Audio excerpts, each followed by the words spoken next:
कहानी की शुरुआत होती है एक रेस्टोरेंट से, जहां एरिक नाम का एक डॉक्टर दिखाया जाता है। वो वहां एक लड़की का इंतजार कर रहा था क्योंकि उसने उसे डेट पर बुलाया होता है। लेकिन कुछ ही देर बाद उस लड़की का फोन आता है और वो मिलने से मना कर देती है। ये सुनकर डॉक्टर एरिक उदास हो जाता है। हालांकि वो अपनी भावनाओं को बाहर से छुपाने की कोशिश करता है। दूसरी तरफ हाई स्कूल के 4 करीबी दोस्त दिखाए जाते हैं, ब्रायना, कैटलिन, रायन और डेवन। यहाँ फिल्म का माहौल अचानक हल्का और खुशमिजाज लगता है, जिससे दर्शक ये सोच भी नहीं पाता कि आगे कहानी किस दिशा में जाने वाली है। यहाँ ब्रियाना और कैटलिन को पता चलता है कि दोनों का सिलेक्शन एक ही कॉलेज में हो गया है, जिससे वे काफी खुश हो जाती है और इस खुशी को सेलिब्रेट करने के लिए सभी दोस्त पार्टी करने निकल जाते हैं। पार्टी के बाद जब ब्रायना और रायन घर लौट रहे थे, तब रास्ते में रायन किसी से मैसेज पर बात करने लगता है। ब्रायना उसे ड्राइव करते वक्त फोन इस्तेमाल करने के लिए मना करती है, लेकिन रायन उसकी बात नहीं सुनता और मैसेज का रिप्लाई करता रहता है। इसी लापरवाही की वजह से अचानक उनकी गाड़ी का एक्सीडेंट हो जाता है। एक्सीडेंट के बाद दोनों को गंभीर हालत में हॉस्पिटल ले जाया जाता है। वहीं पर ब्रायना की मुलाकात डॉक्टर एरिक से होती है, जो उसका इलाज करने वाला डॉक्टर है। इसके बाद ब्रियाना के माता पिता को भी हॉस्पिटल बुला लिया जाता है। ब्रियाना की हालत को देखते हुए उसे तुरंत सर्जरी के लिए ऑपरेशन थिएटर ले जाया जाता है। ऑपरेशन थिएटर में एरिक सर्जरी शुरू करता है। सर्जरी काफी मुश्किल होती है, लेकिन काफी मेहनत और समय के बाद एरिक ब्रियाना की जान बचा लेता है। इसके बाद ब्रायना को एक प्राइवेट वार्ड में शिफ्ट कर दिया जाता है। इसी दौरान डॉक्टर एरिक चुपचाप ब्रायना के वार्ड में जाता है और उसके बहुत करीब आने की कोशिश करता है। यहीं से कहानी का टोन धीरे धीरे बदलने लगता है और दर्शक को पहली बार साफ महसूस होता है कि कुछ बहुत गलत दिशा में जा रहा है। वो किसी तरह ब्रियाना को किस कर लेता है। जब ब्रियाना को होश आता है, तब उसके माता पिता भी वहां पहुंच जाते हैं। दरअसल उस समय ब्रियाना पूरी तरह बेहोश नहीं थी, लेकिन वो डॉक्टर को ठीक से पहचान नहीं पाई। इसी वजह से ब्रियाना अपनी माँ से पूछती है कि क्या उसके कमरे में रायन आया था। उसकी माँ उसे समझाती है कि दवाइयों के असर की वजह से उसे ऐसा महसूस हुआ होगा। अगले दिन डॉक्टर एरिक दोबारा ब्रायना के कमरे में आता है, इस बार पट्टी बदलने के बहाने। इस सीन में फिल्म ये दिखाती है कि कैसे एक भरोसेमंद जगह और भरोसेमंद इंसान किसी के लिए असुरक्षित बन सकता है, लेकिन इसी दौरान वो उसे गलत तरीके से छूने लगता है। तभी अचानक ब्रियाना की माँ कमरे में आती है और ये सब देख लेती है। माँ को देखते ही डॉक्टर वहाँ से चला जाता है। कुछ समय बाद ब्रायना को अस्पताल से डिस्चार्ज किया जाता है। डॉक्टर अपनी नर्स के साथ ब्रियाना को बाहर तक छोड़ने आता है। जाते वक्त ब्रियाना एरिक को गले लगाकर शुक्रिया अदा करती है, लेकिन डॉक्टर इस मौके पर भी अपनी हद पार करने की कोशिश करता है। ये देखकर ब्रियाना की माँ को काफी अजीब और गलत महसूस होता है। अस्पताल से निकलने के बाद ब्रायना रायन के घर जाती है ताकि उससे पैचअप कर सके, क्योंकि एक्सीडेंट के बाद दोनों का ब्रेकअप हो गया था। लेकिन रायन काफी गुस्से में होता है और वो ब्रायना को वहां से जाने के लिए कहता है। ये बात ब्रायना को बहुत बुरी लगती है और वह दुखी होकर घर लौट आती है। घर पहुंचकर वो अपनी माँ को सारी बातें बताती है। दूसरी तरफ डॉक्टर एरिक ब्रायना के लिए इतना पागल हो चुका था कि वो कल्पना में ये मान लेता है कि ब्रियाना उससे मिलने उसके घर आई है।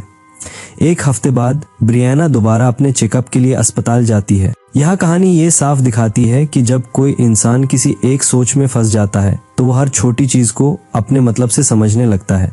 डॉक्टर एरिक उसे देखकर काफी उत्साहित हो जाता है। इस दौरान ब्रायना एरिक को एक टेडी बियर और एक लेटर देती है और कहती है कि ये लेटर वो घर जाकर खोले। इसके बाद ब्रायना की माँ उसे डॉक्टर से दूरी बनाए रखने की सलाह देती है, लेकिन ब्रायना इस बात को हल्के में ले लेती है और कहती है कि एक 60 साल का डॉक्टर उसके साथ ऐसा क्यों करेगा। शाम को एरिक वो लेटर पढ़ता है। लेटर में लिखा कन्फेशन वो गलत तरीके से समझ लेता है। उसे ऐसा लगने लगता है कि ब्रियाना भी उससे प्यार करने लगी है और इसी गलत फहमी की वजह से वो हर जगह ब्रियाना का पीछा करने लगता है। एक दिन वो ब्रायना का पीछा करते हुए एक मॉल तक पहुंच जाता है, जहां ब्रायना और कैटलिन बैठी होती है। ये सीन बताता है कि अब डॉक्टर की हरकतें सिर्फ शक तक सीमित नहीं रही, बल्कि वो खुलकर हदें पार करने लगा है। डॉक्टर जानबूझकर उनके सामने आता है। ब्रायना उसे पहचान लेती है और अपने पास बुला लेती है। डॉक्टर किसी बहाने से कैटलिन को वहां से भेज देता है और अकेले में ब्रायना से बात करने लगता है। इसी दौरान वो उसका हाथ छूने लगता है, लेकिन ब्रायना तुरंत अपना हाथ पीछे खींच लेती है।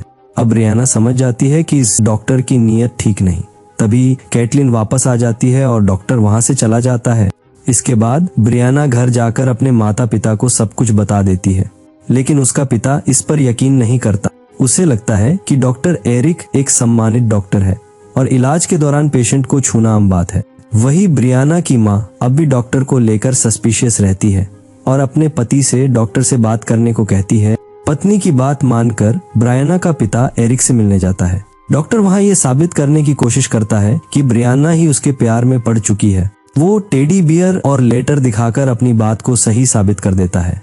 ये देखकर ब्रियाना के पिता को लगता है कि गलती डॉक्टर की नहीं बल्कि उनकी बेटी की है। इसके बाद डॉक्टर फिर से ब्रियाना का पीछा करता है और उसके घर के बाहर पहुंच जाता है। यहाँ से कहानी पूरी तरह साइकोलॉजिकल थ्रिलर मोड में चली जाती है, जहाँ डर किसी जंप स्केयर से नहीं बल्कि इंसान की सोच से पैदा होता है। जैसे ही ब्रियाना अपनी माँ के साथ बाहर जाती है, डॉक्टर घर के अंदर घुस जाता है। वो ब्रियाना के कमरे में जाकर उसके कपड़ों और बिस्तर के साथ अजीब हरकतें करता है और अपनी ही कल्पनाओं में खो जाता है। कुछ देर बाद ब्रियाना घर लौट आती है, लेकिन डॉक्टर अभी भी घर के अंदर छुपा था। तभी रायन भी वहां आ जाता है। ये देखकर डॉक्टर चुपचाप वही छुपा रहता है। ब्रियाना और रायन के बीच फिर से पैचअप हो जाता है और रायन अपनी दादी की एक अंगूठी ब्रियाना को पहनाता है। अंगूठी दिखाने के लिए ब्रियाना जैसे ही कमरे से बाहर जाती है, डॉक्टर मौका देखकर वहां से निकल जाता है। अगले दिन डॉक्टर रायन के अपॉइंटमेंट का इंतजार करता है।